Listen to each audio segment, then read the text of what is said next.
మీ లక్ష్యం బాగానే ఉంది. కేరళకి హెల్త్ టూరిజం చేయాలి, ఇక్కడ గిరిజనులను అభివృద్ధి చేయడానికి ఎన్నో చర్యలు తీసుకోవాలి, చేతి వృత్తులని పెంపొందించాలి అనేది, ఒక సాఫ్ట్వేర్ టెక్నాలజీ బీపీఓని డెవలప్ చేయాలి అనేది మీ లక్ష్యం అయితే మంది. అయితే ఈ లక్ష్యాలకు అనుగుణంగా ప్రభుత్వం పనిచేస్తుందని ఆశిస్తారు. బాక్సైట్ తవ్వకాల పేరుతో గిరిజనులంతా కూడా ఖాళీ చేయించి కొండ ప్రాంతాలంతా కూడా బాక్సైట్ తవ్వకాల పేరుతో మొత్తం పేల్ చేయాలి, కూల్ చేయాలని చేస్తుంది. దీని మీద గిరిజనులంతా కూడా ఉద్యమిస్తున్నారు. అయితే ఇంకొకసారి బాక్సైట్ పేరుతో కొండజోలుకు వస్తే ఉద్యమిస్తామని కూడా హెచ్చరికలు జారీ చేస్తున్నారు.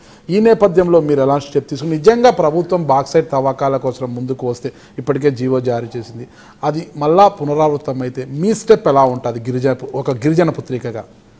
ఇప్పుడు నా ప్రాంతం పరిస్థితి ఏంటంటే అండి, ఖనిజాలు ఉన్నాయి, డెవలప్మెంట్కి చాలా స్కోప్ ఉంది.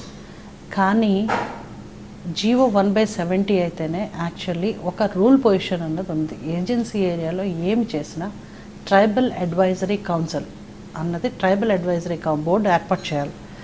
ఏర్పాటు చేసి గిరిజన ఎమ్మెల్యేలని, అందులో అక్కడ ఉన్న లోకలైట్స్ని అందరినీ కూడా బోర్డు మెంబర్స్గా చేసి ఏ తీర్మానం చేసినా సరే పర్టికులర్ సర్పంచ్ని వాళ్ళని పెట్టి చేయాలి.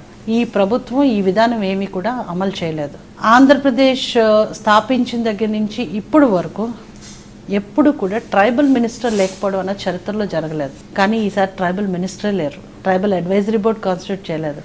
తెలుగుదేశం మేనిఫెస్టోలో పెట్టారు, అప్పుడు కమిషన్ ఏర్పాటు చేస్తాం షెడ్యూల్ ట్రైబ్స్, కానీ కమిషన్ కూడా ఏర్పాటు చేయలేదు. సో ట్రైబల్స్ కంప్లీట్గా నెగ్లెక్ట్ అవుతున్నారు అన్నది 100% ఈసారి ప్రతి ఒక్క గిరిజనులు నమ్ముతున్నారండి.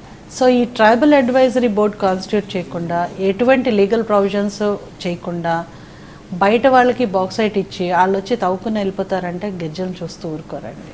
డెఫినెట్గా 100% వి విల్ అజిటేట్ అండ్ ఎట్టి పరిస్థితుల్లో జరగనివ్వం కూడా. ఇప్పుడు మీ ఆన్సర్లో ఒక చిన్న కరెక్షన్ నేను అనుకుంటున్నాను.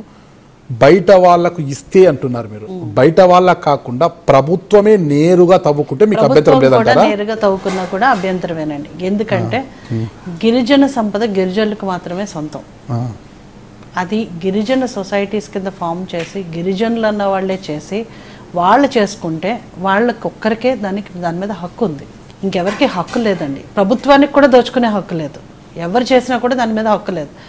ఓన్లీ గిరిజనులు ఇన్వాల్వ్ అయ్యి వాళ్ళు చేసుకుంటే తప్పితే, వాళ్ళు చేసుకుని వాళ్ళ ప్రదేశాన్ని, ఎందుకంటే చాలాసార్లు అక్కడ తవ్వుతున్న ఖనిజాల మీద రాయల్టీ అన్నది గ్రామానికి వెళ్ళాలి, కానీ ఆ రాయల్టీ కూడా వెళ్ళట్లేదండి. ఆ గ్రామాలు అలాగే ఉంటాయి, వాళ్ళ జీవన విధానం బాగుపడలేదు. ఇప్పుడు గిరిజన సంపద ముందు గిరిజనులకు ఉపయోగపడకుండా రాష్ట్రానికి దేశానికి ఉపయోగపడుతుంది అంటే we are not ready for that. ముందు గిరిజన సంపద గిరిజనులకే ఉపయోగపడాలి, వాళ్ళకు ఉపయోగపడిన తర్వాత మీరు తీసుకోండి.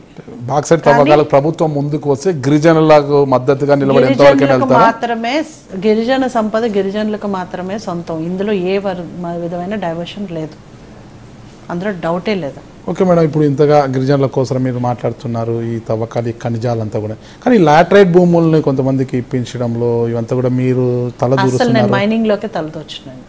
ఇటీవల కొంతమందికి వత్తాసు పాడుతున్నారు, కొంతమంది ఇప్పిస్తాను పాడుతున్నారు, వాళ్ళ ద్వారా కొంత మొత్తం కూడా స్వీకరించారు అనేది ఒక ఆరోపణ. అసలు అట్లాంటిది ఏమీ లేదండి, ఎవ్వరు ఏమీ జరగట్లేదు. అసలు మైనింగ్ ఆఫ్ చేసామని నేనే ఫస్ట్ కూర్చున్నది ఇక్కడ. అండ్ ఎక్కడన్నా మైనింగ్ జరిగితే వెళ్ళి అడ్డంగా నేనే కూర్చుంటానని చెప్పాను. అసలు మా ఏరియాలో ఇప్పుడు మైనింగ్ ఆపేసాం, మీకు ఎవరు చెప్పారో కానీ భయపెట్టి మరీ ఆపేసాం.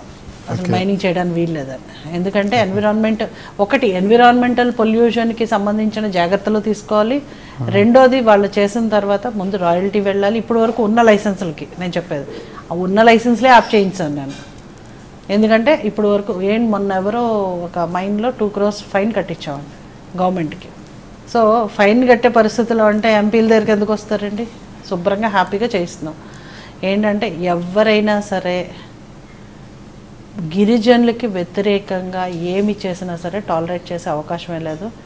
మా ఆఫీసులో ఎవరు దాన్ని ప్రోత్సహించడం కానీ, అసలు ఆఫీసర్లు ఎవరు దాంట్లో ఇన్వాల్వ్ అవ్వడం కానీ, నా వరకు ఎవరు రావడం కానీ ఎప్పుడు జరగదు. లోకల్ లీడర్స్ దగ్గరికి వెళ్తారండి. నేను ఢిల్లీలో కూర్చొని ఇక్కడ మైనింగ్ ఎలా చేయిస్తాను? లోకల్ లీడర్స్ చేయించుకుంటారేమో, చేయించుకుంటే